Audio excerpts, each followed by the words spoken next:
Okay, I'll just show you how to pair a mobile to the Bluetooth audio system in this 2019 Ford Transit. So from any screen, we make sure Bluetooth is on, click on Bluetooth like so, and then we're watching out at the bottom.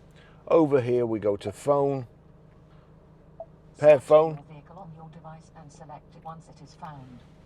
Ford Transit, click Ford Transit.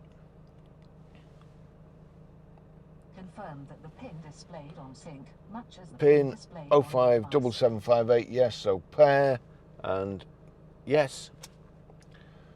Allow contacts and favourites to sync, allow. For your safety, please stay alert to changing road conditions and use Sync's voice-activated features while your vehicle is in motion. Automatic contact download, finish. It doesn't have access to text messaging, but that doesn't matter, it doesn't work on here. So that's it. Let me just find, there you go, Ford Transit. So that's connected.